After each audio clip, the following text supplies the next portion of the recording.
दोस्तों नमस्ते। आज 2-3 दिन क्लास नहीं हो पाई थी। उसकी एक तो बुक की वजह थी, बुक के कारण थोड़ा व्यस्त था और भी अन्य काम हो गए थे, इसलिए आज क्लास वापस शुरू कर रहा हूँ। राजस्थान की सभ्यता के मैंने 6 क्लास पीछे करवा दी थी और आज ये 7वीं क्लास है। लगभग सभ्यता वाला टॉपिक पूरा होने को आया है। एक क्लास इसकी और बचेगी। थोड़े बहुत प्रश्न और बचे हैं। मैं कोशिश करूंगा कि उनको भी आपको वो हल करवा दूंगा। ठीक है। प्रश्न मैंने आज भी 10% बनाए हैं और लगभग मैटर को मैंने कवर करने की कोशिश की है। थोड़ा स्तर अच्छा हो सकता है, आप समझने का प्रयास करना, क्योंकि लगभग ये टॉपिक पूरा होने वाला है और मैंने हर प्रकार के प्रश्न मैंने आपको करवा दिए। अब आपके ऊपर निर्भर है आप उसको कितना याद रख पाते हो और मैटर को कैसे लिख पाते हो, वो भी आपके ऊपर निर्भर है। आज की क्लास शुरू करते हैं। प्रश्न समझना आप, है ना। प्रश्न देखो, रेड सभ्यता के बारे में कौन सा सही नहीं। रेड सभ्यता जो हम कहते हैं कि रेड टोंक की लगभग सभ्यता हम मानते हैं, रेड सभ्यता के बारे में कौन सा कथन सही नहीं है। ठीक है। तो यहाँ कंप्लीट आपकी रेड सभ्यता के बारे में लंबी जो जानकारी होती है कंपटीशन एग्जाम के रूप में लगभग आपको मिल जाएगी और मुझे लगता है कि इतनी जानकारी यहाँ से पर्याप्त है। ठीक है। ये ढील नदी के किनारे स्थित है। इसका उत्खनन कार्य केदारनाथपुरी के द्वारा किया गया था। तो ये कथन बिल्कुल सही है।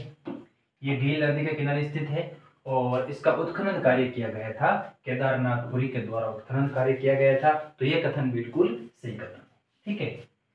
यहाँ से 3575 चांदी की आहत मुद्राएं मिली है, ये भी बिल्कुल सही है।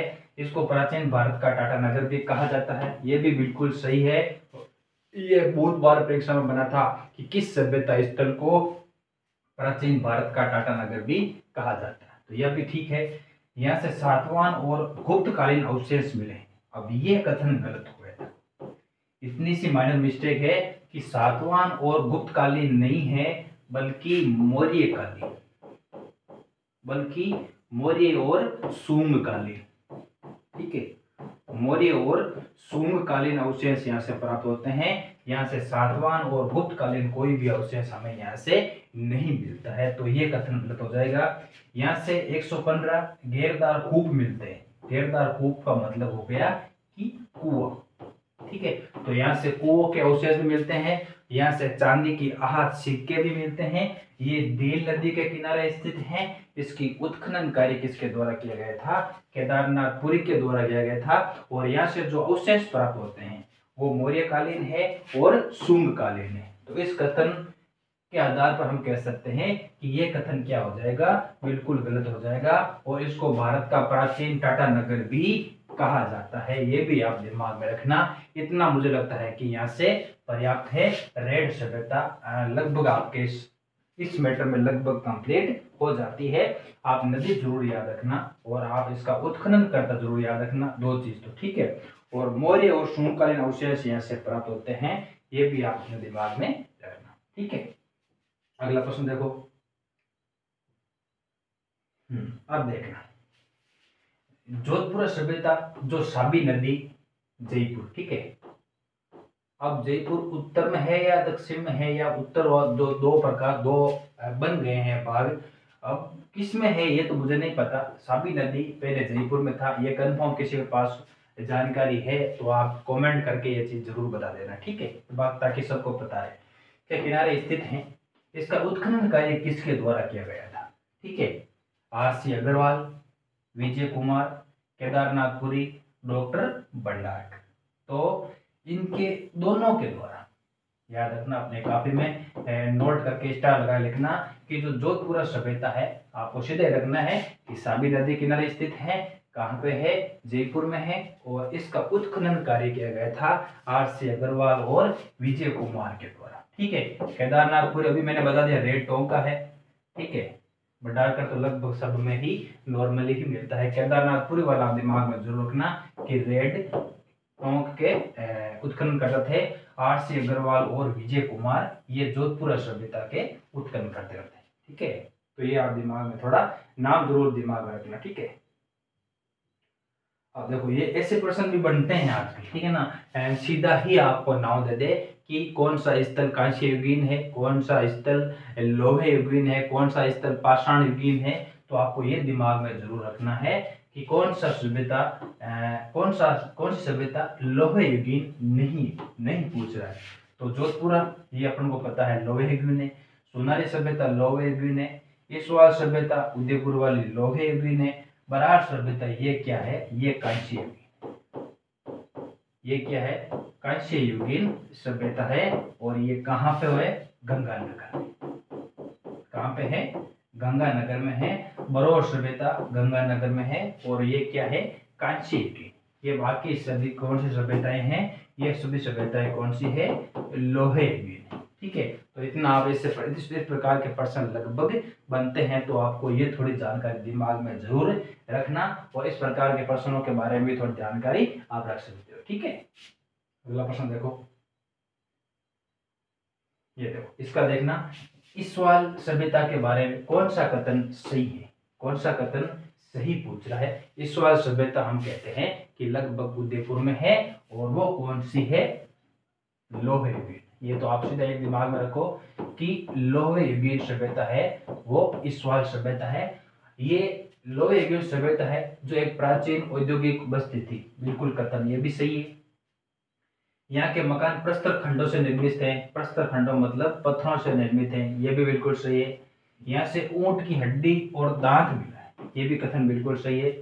यहाँ का उत्खनन कार्य 5 स्तरों पे बस्तियों को प्रमाण मिलते हैं, ये भी बिल्कुल सही कथन है। यहाँ से लोहे गलाने की भट्टियों के अवशेष मिलते हैं, इसका मतलब हो गया कि ये सभी कथन सही है, सभी सही है। ठीक है, सभी सही हैं। इस सवाल सभ्यता के बारे में कौन सा कथन सही है, तो ये लोह युगीन है, आपको ये दिमाग में रखना। यहाँ से ऊंट की हड्डी और दांत के अवशेष मिले हैं, ये थोड़ा आप अच्छे से दिमाग में इसको रखना। यहाँ से मकान प्रस्तर खंडों से निर्मित हैं, मतलब ये हो गया कि यहाँ के जो मकान बने थे पत्थरों के द्वारा बनाए गए थे। ठीक है, और इसका 5 स्तरों पर उत्खनन हुआ, ये भी ध्यान रखना। और यहाँ से लोहे गलाने की भट्टियां अवशेष मिले हैं। ये तो इस पर नॉर्मल चीज हो गई कि भाई जहाँ लोहे युगीन सभ्यता है वहां तो लोहा होगा, और लोहे गलाकर अनेक प्रकार के बर्तन बनाते थे, हथियार बनाते थे। तो भी स्पेशल बात इसमें कुछ भी नहीं। तो ये हड्डी वाला दिमाग में जरूर रखना। और ये लोहे युगीन है, प्राचीन औद्योगिक बस्ती थी, ये आप थोड़ा दिमाग में रखना है ना। अगला प्रश्न देखो, नौ सभ्यता के बारे में देखना। अच्छा प्रश्न, बहुत कम जानकारी आपको मिलेगी। नौ सभ्यता के बारे में कौन सा कथन सही नहीं। नौ सभ्यता जो हम कहते हैं कि भरतपुर में है, अगर इसमें कोई बदलाव हुआ है और आपको जानकारी है तो कमेंट जरूर कर देना कि ये चीज वर्तमान में कहाँ पे है। ठीक है, इसके बारे में देखो कि कौन सा कथन सही नहीं पूछ रहा है। नहीं पूछ रहा है मतलब यहाँ आपका कंसेप्ट क्लियर हो जाएगा। इसके बाद में मुझे नहीं लगता कि इससे बाहर कोई प्रश्न जानने वाला, तो इतना थोड़ा दिमाग में जरूर रखना। ठीक है, ये रूपारेल नदी किनारे स्थित है, ये आप सीधा पहला ही याद कर लो कि रूपारेल नदी किनारे स्थित है। इसकी खोज रतन चंद्र अग्रवाल के द्वारा की गई थी, ये कथन बिल्कुल सही कथन है। ठीक है, यहाँ से 5 सांस्कृतिक युगों के अवशेष मिलते हैं, ये कथन गलत हो जाएगा। ये कथन क्या हो जाएगा, गलत हो जाएगा। यहाँ से कितने सांस्कृतिक स्तर मिलते हैं, 5 सांस्कृतिक स्तर मिलते हैं। ठीक है, यहाँ से 8 फीट ऊंची जहाक बाबा यक्ष प्रतिमा मिलती है। स्टार लगा के अपने कॉपी में नोट कर लेना कि ये प्रश्न पूछा जाता है कि जहाक बाबा की यक्ष प्रतिमा कहाँ से मिली है, तो वो नौहा भरतपुर से मिली है। अब प्रश्न क्या बन सकता है कि वो कितनी फीट ऊंची है, तो वो 8 फीट ऊंची है। ये स्टार लगाकर अपने कॉपी में नोट कर लेना।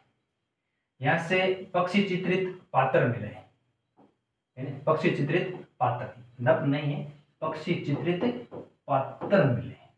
ठीक है, तो ये भी आप दिमाग रखना। यहाँ के मकान से कुषाण नरेश हुईसिक और वासुदेव के सिक्के मिले हैं, ये भी प्रश्न बहुत शानदार है। यहाँ से चित्रित दूसरे मर्द बाण संस्कृति के अवशेष मिले हैं। तो नौह से आपको क्या याद रखना है, एक तो रूपारेल नदी के किनारे स्थित है, ये याद रखना है। और इसका उत्खनन कार्य किसके द्वारा किया गया था, रतन चंद्र अग्रवाल के द्वारा किया गया था, ये आपको दिमाग में रखना है।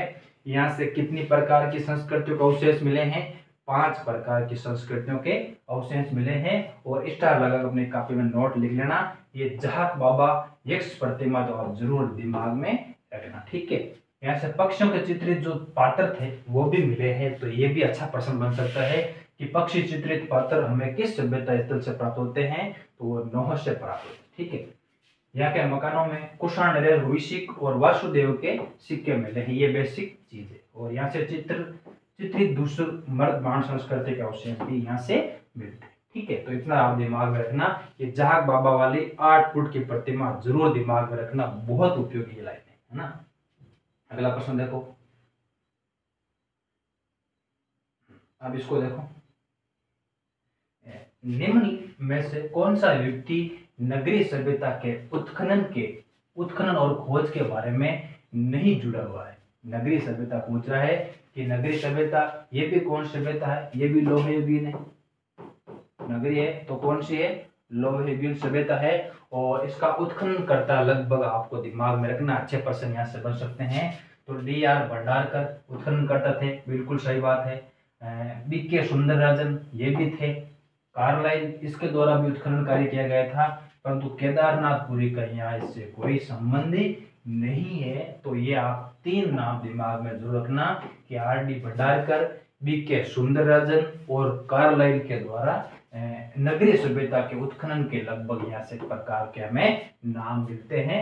तो इस प्रकार की देखो वर्तमान प्रश्न शैली है, तभी मैं आपको प्रश्न करवा रहा हूँ कि कालीबंगा के बारे में या आहड़ के बारे में तो उत्खननकर्ता के प्रश्न बनता ही बनता है। तो इसलिए आपको ये दिमाग में रखना है, भंडारकर, सुंदरराजन और कार्लाइल। ठीक है, केदारनाथपुरी यहाँ से कोई संबंध नहीं है। और प्रश्न भी यही पूछ रहा है कि नहीं जुड़ा हुआ है, नहीं जुड़ा हुआ कौन सा है, केदारनाथपुरी नहीं जुड़ा हुआ। ठीक है, अगला प्रश्न देखो, ये प्रश्न आप स्टार लगाकर अपने कॉपी में नोट कर लेना, बहुत कम किताबों में ये जानकारी है। किस सभ्यता स्थल से महिषासुर मर्दानी की मण मूर्ति पर मिलती है। किस सभ्यता स्थल से महिषासुर मर्दानी की मण मूर्ति के अवशेष मिलते हैं या मूर्ति मिलती है, तो मूर्ति कहाँ से मिली है, नैनवा सभ्यता। नैनवा सभ्यता कहाँ है, बूंदी में।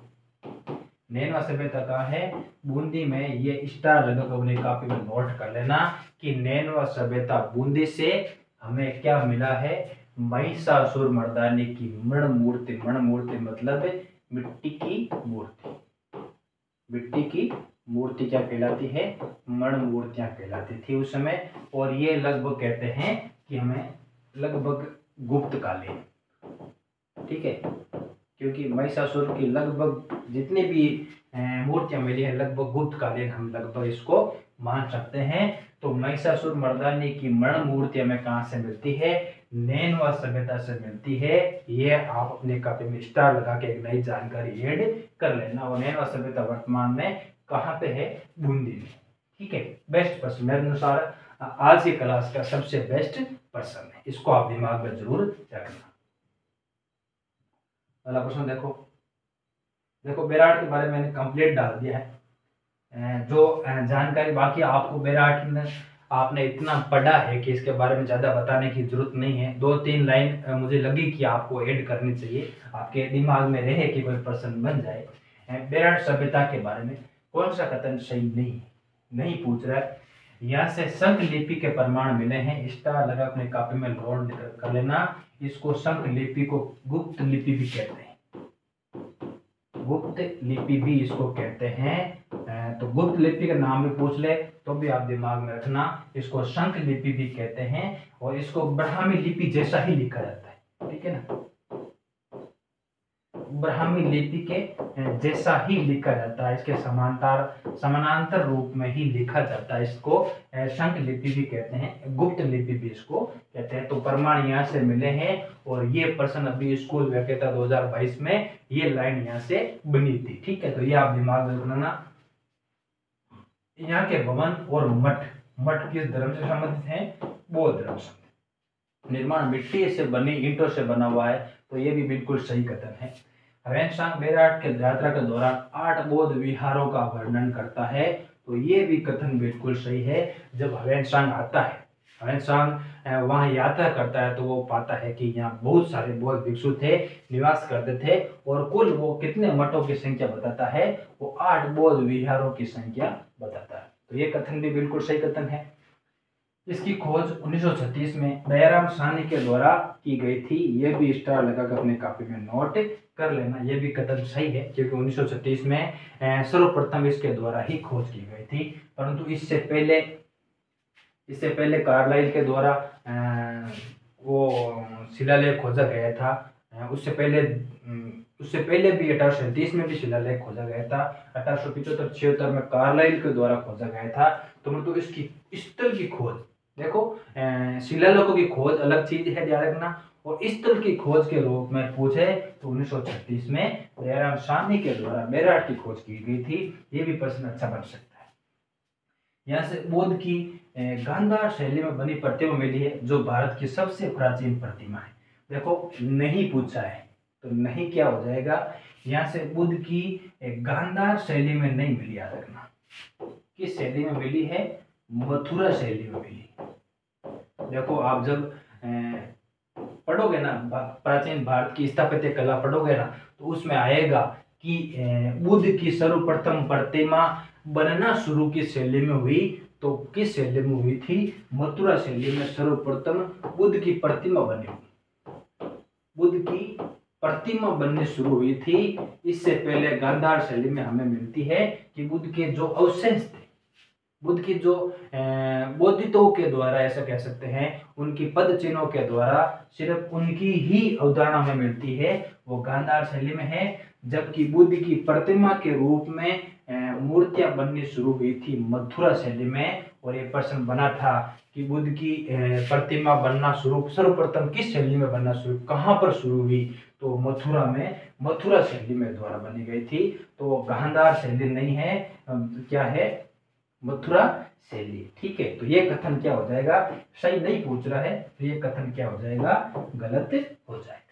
ठीक है, बेराट के सभ्यता के बारे में ये नॉर्मल जानकारी आपको दिमाग में रखनी चाहिए। बाकी बहुत कुछ है बताने के लिए। सिक्के हैं, मिनांडर के सिक्के हैं, इंडो ग्रीक शासकों के सिक्के हैं।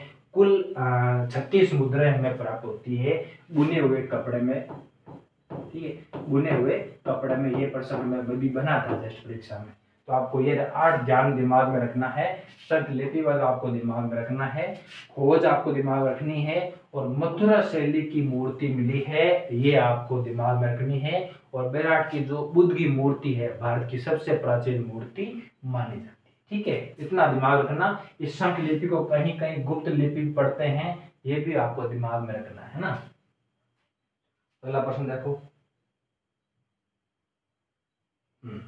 देखो, सभ्यता और उत्खननकर्ता ना, उत्खननकर्ता के बारे में सही नहीं है। देखो मैंने कुछ चीजें ऐड की है ताकि कोई परीक्षा में पूछ ले तो आपको सिर्फ याद रहे कि बागोर सभ्यता वीएन विसर के द्वारा, बिल्कुल सही कथन है। ओजेना सभ्यता बीआर मीणा के द्वारा, ये भी बिल्कुल सही कथन है। लाचुरा सभ्यता बीआर मीणा, ये भी बिल्कुल सही कथन है। रंगमेल सभ्यता श्रीमती हेना रेड्डी, ये तो स्टार लगा अपनी कॉपी में नोट कर लेना। और मुझे ऐसा लग रहा है कि ये प्रश्न बनने की संभावना है, ये अभी तक नाम नहीं पूछा गया। ठीक है, रंगमेल की सभ्यता श्रीमती हेना रेड्डी, ये भी बिल्कुल सही है। मंडोर की सभ्यता केदारनाथपुरी, तो ये कथन गलत हो जाएगा। मंडोर की सभ्यता की खोज किसने की थी? ब्रजवासी लाल। किसने की थी? याद दिमाग नाम याद रखना, ब्रजवासी लाल के द्वारा। और इसे बाद में उसको उत्खनन कार्य किया था जॉन मार्शल। किसने किया था? जॉन मार्शल के द्वारा भी इसका उत्खनन कार्य किया गया था। और नहीं पूछ रहा है, सही सुमेलित नहीं है, तो मंडोर वाला सही सुमेलित नहीं है, केदारनाथपुरी नहीं होगा, बल्कि ब्रजवासी लाल और जॉन मार्शल के द्वारा इसका उत्खनन कार्य किया गया था। तो ऐसे प्रश्न मिलाने वाले प्रश्न भी बन सकते हैं, इतना भी आपको ध्यान में रखना है। ठीक है, ये आप अच्छे से इसको तैयार कर। लाछुरा वाला अच्छे से करना, क्योंकि ये अभी तो कोई भी परीक्षा में नहीं बना है। रंगमेल वाला अच्छे से ध्यान करना, ये भी कोई परीक्षा में अभी तक नहीं बना है ना, नोट कर लेना अपनी कॉपी में। अगला प्रश्न देखो। देखो कुछ चीजें मैंने आहड़ की ऐड की, ठीक है। लगभग टॉपिक पूरा होने को आया है, तो जो चीजें बची हुई है मैं आपको साथ साथ ऐड करवाता जा रहा हूँ, क्योंकि टॉपिक पूरा होने वाला है, इसलिए मैं आपको जो चीजें बच रही है ना वो मैं ऐड कर रहा हूँ। कौन सा कथन सही नहीं, आर्य सभ्यता के बारे में कौन सा कथन सही नहीं पूछ रहा है। अच्छे से आप कथनों को पढ़ना और सोच समझ कर आप अच्छे से इसका उत्तर देना, ठीक है। इसको मर्तकों का टीला भी कहते हैं, ये भी बिल्कुल सही कथन है, क्योंकि आर्य सभ्यता को हम मर्तकों का टीला भी कहा जाता है, ठीक है, बिल्कुल सही कथन है। ये सभ्यता 8 बार बसने 8 बार उजड़ने के प्रमाण मिलते हैं। स्टार लगाकर अपनी कॉपी में नोट कर लेना कि वो सभ्यता स्थल जहां से 8 बार उजड़ने 8 बार बसने के प्रमाण मिलते हैं, तो वो कौन सी सभ्यता है, आर्य सभ्यता है, ठीक है। यहाँ की मुद्राओं पर यूनानी देवता अपोलो को दिखाया गया है, ये भी बिल्कुल सही कथन है। अपोलो को दिखाया गया, एक तरफ हम गजलक्ष्मी की मूर्ति पढ़ते हैं, सिक्के के दूसरी ओर लिखा होता है यूनानी देवता अपोलो को चित्र मंडा है, बिल्कुल सही कथन है। इस सभ्यता का कालखंड प्रथम जो ताम्र सभ्यता का प्रतीक है। देखो अभी तो आपको ये नॉर्मल जानकारी प्राप्त है, परंतु देखो आहड़ को कालखंड प्रथम, ये थोड़ी नई जानकारी हो सकती है, परंतु आप ऐड करना कालखंड द्वितीय, ठीक है। अब कालखंड प्रथम है जो ताम्र सभ्यता का प्रतीक है, कालखंड प्रथम है वो क्या क्या है, ताम्र सभ्यता का प्रतीक है। और हम यही कहते हैं कि ताम्रयुगीन स्थल है, ताम्र सबसे प्राचीन ताम्रयुगीन, वैसे हम मानते हैं गणेश्वर को, परंतु सबसे प्रमुख कोई स्थल पूछ लेना तो वो आहड़ है, ताम्र नगरी भी इसको कहते हैं। तो कालखंड प्रथम किस काल संबंधित है, वो ताम्रयुगीन काल संबंधित है, और ये आपको दिमाग रखना, ठीक है। आर्य सभ्यता के लोग चांदी से परिचित थे, ठीक है, चांदी से परिचित थे, नहीं सही नहीं पूछ रहा है, तो चांदी से परिचित नहीं थे, ये कथन क्या हो जाएगा, गलत हो जाएगा। हमें कहीं भी चांदी के कोई प्रमाण आर्य से नहीं मिलते हैं, इतना आपका कंसेप्ट क्लियर हो जाएगा ना, फिर आपको कोई भी नहीं रोकने वाला, ये होता है कंसेप्ट। और ये चीजें आपको अच्छी किताबें पढ़ने से ही आएगी ना। इस सभ्यता का कालखंड द्वितीय जो लोहे के उपकरणों के प्रयोग के प्रमाण है, तो कालखंड द्वितीय कौन सा है, लोहे युगीन। कालखंड द्वितीय कौन सा है, लोहे युगीन है। कालखंड प्रथम आहड़ का कौन सा है, वो ताम्र युगीन है। इसका मतलब ये हो गया कि आहड़ सभ्यता के विकास के दौरान कांस्य सभ्यता के बारे में भी थोड़ी बहुत हमें जानकारी मिलती है, बेसिक मर्द पांडवों से हमें जानकारी वहां से मिलती है। ताम्र युगीन सभ्यता तो स्पेशल ही इसको माना जाता है, बाद में लोहे युगीन सभ्यता के हमें प्रमाण कालखंड 2 मिलते हैं, ठीक है, ये कथन बिल्कुल सही। यहाँ के सेवों कपड़ों में आभूषणों सहित गाड़ देते थे, बिल्कुल ये भी कथन बिल्कुल सही है। यहाँ के जो शव होते थे, मतलब जो व्यक्ति मर जाते थे उनके शवों को कपड़ों और आभूषणों सहित गाड़ देते थे, तो ये भी कथन बिल्कुल सही कथन है, ठीक है। तो इतना आप जरूर मर्तकों का टीला याद रखना, 8 बार उजड़ने 8 बार बसने के प्रमाण मिलते हैं, बिल्कुल सही है। यूनानी देवता अपोलो के सिक्कों पर इसको दिखाया गया है। कालखंड प्रथम हम कहते हैं कि ताम्र सभ्यता का प्रतीक है। कालखंड द्वितीय हम याद रखना कि लोहे युगीन सभ्यता का प्रतीक है। और यहाँ से चांदी की हमें कोई जानकारी प्राप्त नहीं होती है। यहाँ के सेवक को कपड़ों आभूषणों को सहित गार्ड देते थे, ठीक है। तो आहड़ के लगभग मैंने आपको जितना कंसेप्ट था उतना कंप्लीट करवा दिया है, और बहुत सारे प्रश्न मैंने यहाँ से आपको करवा दिए। इसका उत्तर क्या हो जाएगा, इसका उत्तर सही कथन, ये सही कथन नहीं है, ठीक है। तो इतना कंसेप्ट बहुत है, इतने परीक्षाओं में जानकारी लगभग पूछ जाती है। ये 8 बार वाला आपको दिमाग में जरूर रखना है, अपोलो वाला आपको दिमाग में जरूर रखना है। कालखंड 1 और 2, कालखंड 1 ताम्रयुगीन, कालखंड 2 लोहे युगीन, ठीक है। बाकी तो इसमें कोई बेसिक जानकारी, ठीक है।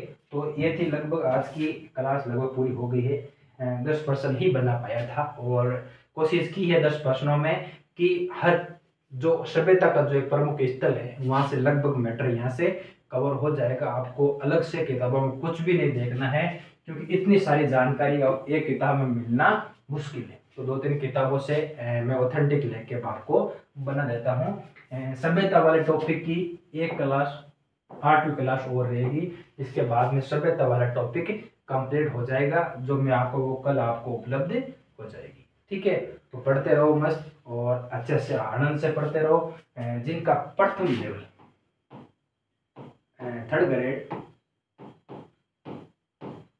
प्रथम लेवल में जिनका चयन हुआ है उनको बहुत बहुत मुबारक, आपके उज्जवल भविष्य की शुभकामनाएं। और उज्जवल तो वैसे है ही है भाई, जॉब लग गई तो उज्जवल तो है ही है, परंतु फिर भी आप अपने कर्तव्यों को अच्छे से ईमानदारी से निर्वहन करना, और आप उस फील्ड में हो जहां आप बिल्कुल आधार बच्चे आएंगे, बिल्कुल छोटे बच्चे आएंगे इस लेवल में, जिनका भविष्य निर्धारित करना आपके जिम्मेदारी है, तो अच्छे से निभाना। और इतने सारे मुझे मैसेज प्राप्त हुए थे इस बारे में, अभी तक मैं रिप्लाई नहीं कर पाया हूँ, परंतु सबको मैंने लगभग बधाई दे दी है और सार्वजनिक रूप से मैं आपको बधाई देता हूँ। आपका शिक्षा विभाग में आपका स्वागत है। और ये क्लास भी कंटिन्यू चलेगी, आज से 2-3 दिन नहीं चल पाई थी। विश्व वाली क्लास शायद कल आ जाएगी। ठीक है, जो विश्व इतिहास की जो क्लास थी ना, कॉलेज लेक्चरर 2014 का जो प्रश्न बैंक भाग बी रह गया था,